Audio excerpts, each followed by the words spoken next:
بسم اللہ الرحمن الرحیم۔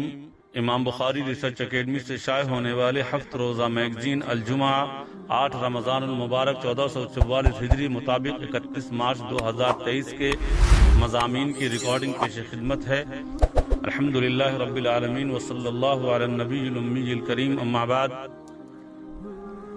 زکوٰۃ اسپیشل، زکوٰۃ کی اہمیت اور زکوٰۃ کے کچھ ضروری مسائل۔ مولانا محمد خالد ضیاء صدیقی ندوی، مولانا محمد فرید حبیب ندوی۔ اسلام کی بنیاد جن 5 ارکان پر قائم ہے ان میں ایک زکوٰۃ ہے۔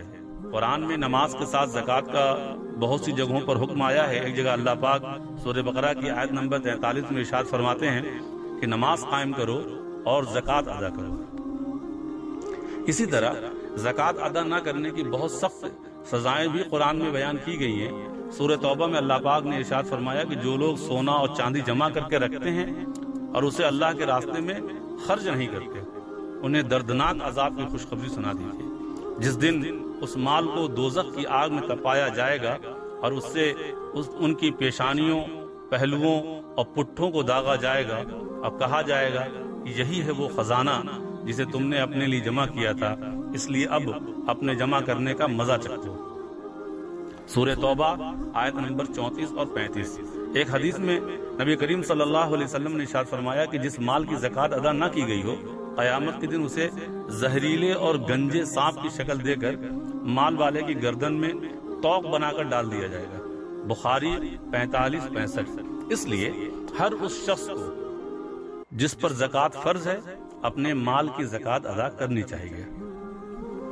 زکوٰۃ کی حیثیت، یہ بات یاد رکھنی چاہیے کہ نماز، روزہ اور حج خالص اللہ کے حقوق ہیں، مگر زکوٰۃ کی حیثیت دوہری ہے۔ وہ اللہ کا بھی حق ہے اور بندوں کا بھی حق ہے۔ نبی کریم صلی اللہ تعالی علیہ وسلم نے جب حضرت معاذ رضی اللہ تعالی عنہ کو یمن روانہ فرمایا تھا تو اس وقت ان کو جو ہدایتیں دی تھی ان میں سے ایک ہدایت یہ بھی تھی کہ اللہ نے مالداروں پر زکوٰۃ کو فرض کیا ہے، اس لیے امت کے مالداروں میں سے لے کر ان کو غریبوں پر خرچ کیا جائے۔ بخاری 13-95۔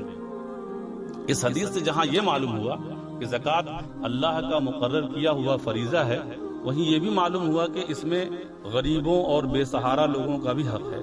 اس لیے جو لوگ زکوٰۃ ادا نہیں کرتے وہ اللہ کے حق کے ساتھ ساتھ بندوں کا حق بھی مارتے ہیں، اس لیے وہ دوہرے مجرم ہیں۔ زکوٰۃ کے فائدے۔ نمبر 1، زکوٰۃ و صدقات دینے سے بلائیں، پریشانیاں اور مصیبتیں ٹلتی ہیں۔ نمبر 2، زکوٰۃ کے ذریعے ضرورت مند اور پریشان حال بندوں کی خدمت اور مدد ہوتی ہے۔ نمبر 3، زکوٰۃ سے مال کی محبت ختم ہوتی ہے اور یہ زکوٰۃ ہی مال کی محبت کے ختم کرنے کا بہترین ذریعہ ہے۔ نمبر 4، زکوٰۃ کا ایک بڑا فائدہ یہ ہے کہ اس سے مال و دولت میں خوب برکت ہوتی ہے۔ اب زکوٰۃ کن لوگوں کو نہیں دی جا سکتی؟ نمبر 1، جن کے پاس نصاب کے برابر مال یا سامان ہو۔ نمبر 2، جو سید ہوں جیسے حسنی ہیں، حسینی، علوی، جعفری وغیرہ۔ نمبر 3، ماں باپ، دادا دادی، نانا نانی اور ان کے اوپر جیسے پر دادا، پر دادی، پر نانا، پر نانی وغیرہ۔ اسی طرح نمبر 4، بیٹا بیٹی، پوتا پوتی، نواسا نواسی، ان کو زکوٰۃ نہیں دی جا سکتی، اور ان کے نیچے جیسے پر پوتی، پر پوتا، پر نواسی، پر نواسا وغیرہ۔ نمبر 5، شوہر اپنی بیوی کو، بیوی اپنے شوہر کو زکوٰۃ نہیں دے سکتی۔ نمبر 6، غیر مسلم بھائیوں کو بھی زکوٰۃ نہیں دی جا سکتی۔ زکوٰۃ کے مستحقین کون لوگ ہیں؟ نمبر 1، مسکین۔ مسکین وہ جس کے پاس جو کسی بھی مال کا مالک نہ ہو۔ نمبر 2، فقیر، یعنی ایسا شخص جس کے پاس نصاب کے برابر مال نہ ہو۔ نمبر 3، مقروض، یعنی ایسا قرض دار جس پر اتنا قرضہ ہو کہ وہ اگر اپنا سارا مال قرض کی ادائیگی میں دے دے تب بھی اس کا قرض ادا نہ ہو، یا اگر وہ اپنا سارا مال قرض میں دے دے تو اس کے پاس نصاب کے برابر مال باقی نہ رہے۔ نمبر 4، مسافر، وہ جس کے پاس چاہے وہ اپنے وطن میں نصاب کے برابر مال ہو لیکن سفر کی حالت میں اس کے پاس اتنے پیسے نہ بچے ہوں جن سے وہ اپنے سفر کی ضروریات پوری کر کے اپنے گھر واپس جا سکے۔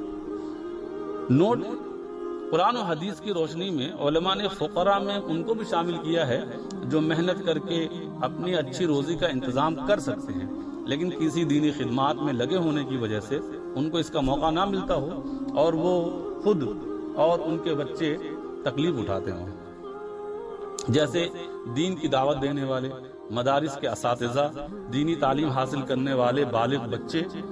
قرآن نے ایسے ضرورت مندوں کے بارے میں واضح کر دیا ہے کہ ان کے حالات کا اندازہ کر کے خود ان کی مدد کرنی چاہیے، اس انتظار میں نہ رہنا چاہیے کہ وہ مانگیں تو دیں، البتہ اس بات کا خیال رہے کہ وہ سید نہ ہوں، کیونکہ سید کو زکوٰۃ نہیں دی جا سکتی۔ ہاں، اگر آپ ان کی مدد ہی کرنا چاہتے ہیں تو ہدیہ دے دیں، لیکن زکوٰۃ نہیں۔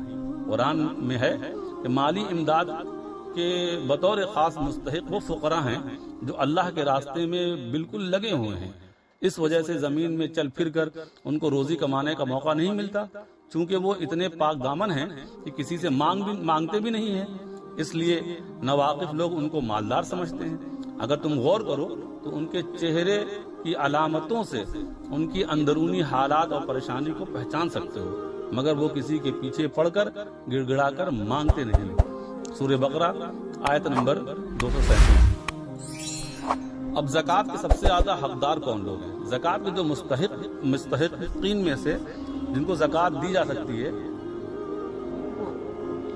وہ 8 لوگ ہیں جن کا قرآن نے ذکر کیا ہے، لیکن زکوٰۃ پانے کے سب سے زیادہ حقدار اپنے قریبی رشتہ دار ہیں، جیسے بھائی، بھتیجے، بھتیجیاں، بہن، بہنوئی، بھانجے، بھانجیاں، چچا، چچی، خالہ، خالو، پھوپھا، پھوپھی، ماموں، ممانی، ساس، سسر، سالہ، داماد، سوتیلا باپ، سوتیلی ماں وغیرہ، یا ان کے علاوہ کوئی اور قریبی رشتہ دار ہوں تو ان کو دینے میں دوہرا ثواب ہے، ایک زکوٰۃ دینے کا اور دوسرا صلہ رحمی کا۔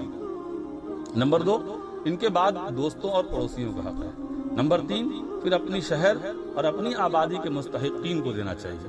نمبر 4، پھر ان کا حق ہے جن کو زکوٰۃ دینے میں دینی فائدہ زیادہ ہو، جیسے طالب علموں کو، علماء کو، دین کے داعیوں کو اور دینی تعلیم دینے والے مدرسین کو۔ اب زکوٰۃ کے کچھ ضروری مسائل ہیں۔ نمبر 1، اگر کسی کی ملکیت میں 52.5 تولہ چاندی یعنی 612 گرام اور 360 ملی گرام یا 7.5 تولہ سونا یعنی 87 گرام اور 450 ملی گرام اگر ان کے پاس چاندی یا سونا ہے، یا اس میں سے کسی ایک کی قیمت کے برابر روپے ہیں تو اس پر پورا سال بھی گزر گیا ہو تو زکوٰۃ فرض ہے۔ نمبر 2، زکوٰۃ ادا کرنے کے لیے نیت بھی ضروری ہے۔ اگر کسی نے بہت سارا مال نیک کاموں میں خرچ کیا لیکن زکوٰۃ کی نیت نہیں کی تو زکوٰۃ ادا نہیں ہوگی۔ نمبر 3، جس قدر مال ہے اس کا 40واں حصہ یعنی 2.5% نکالا جائے گا۔ نمبر 4، تجارت کا سامان اگر 52.5 تولہ چاندی کی قیمت کا ہے تو اس پر زکوٰۃ ہے۔ نمبر 5، کسی کے پاس کچھ روپے، کچھ سونا، کچھ چاندی، کچھ تجارت کا سامان ہے لیکن الگ الگ ان میں کسی چیز کے نصاب، کوئی بھی چیز نصاب کے برابر نہیں ہے، تو سب کو ملا کر اگر سب کی قیمت 52.5 تولہ چاندی کے برابر ہو جائے تو زکوٰۃ فرض ہوگی، اس سے کم پر فرض نہیں ہے۔ نمبر 6، لائف انشورنس اور FD یعنی فکس ڈپازٹ میں جتنی رقم جمع کی گئی ہے زکوٰۃ نکلتے وقت اس کو بھی حساب میں شامل کیا جائے گا، لیکن چونکہ اصل رقم سے بڑھ کر جو رقم ملنے والی ہے وہ چونکہ سود اور حرام ہے اس لیے اس کو زکوٰۃ کے حساب میں شامل نہیں کیا جائے گا۔ نمبر 7، اگر کسی نے مکان یا فلیٹ کرائے پر دے رکھا ہے تو اس کرائے کی آمدنی پر بھی زکوٰۃ واجب ہے۔ نمبر 8، اگر پلاٹ، رہائشی مکان اور ذاتی ضرورت کے لیے خریدا گیا ہو تو اس پر زکوٰۃ نہیں ہے۔ اگر پلاٹ خریدتے وقت یہ نیت تھی کہ رہنے کے لیے مکان بناؤں گا، بعد میں بیچنے کا ارادہ ہو گیا تو جب تک اس پلاٹ کو بیچ کر اس کے پیسے نہیں آ جاتے اس وقت تک اس پر زکوٰۃ نہ ہوگی۔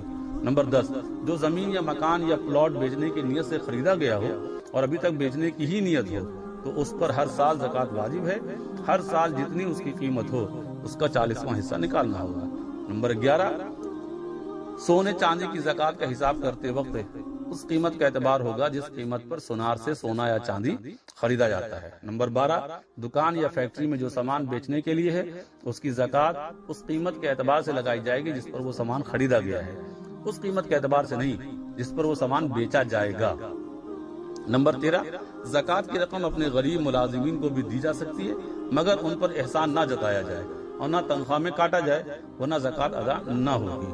نمبر 14، زکوٰۃ میں نقد روپے بھی دیے جا سکتے ہیں، کوئی سامان بھی خرید کر دیا جا سکتا ہے، جیسے کپڑا، غلہ، یا غریب طالب علموں کو کتابیں وغیرہ۔ نمبر 15، اگر دل میں زکوٰۃ کی نیت کر لیے تو زکوٰۃ کی رقم کسی کو انعام یا گفٹ یا قرض کے نام پر بھی دیا جا سکتا ہے۔ اسی طرح غریب ملازموں یا دوستوں یا رشتہ دار کے بچوں کو عیدی کے نام پہ بھی زکوٰۃ دی جا سکتی ہے۔ بہتر یہی ہے کہ ان کو یہ نہ بتایا جائے کہ یہ زکوٰۃ کی رقم ہے، اس سے ان کو تکلیف ہو سکتی ہے، بس دل میں نیت کر لینا ہی کافی ہے۔ السلام علیکم ورحمۃ اللہ وبرکاتہ۔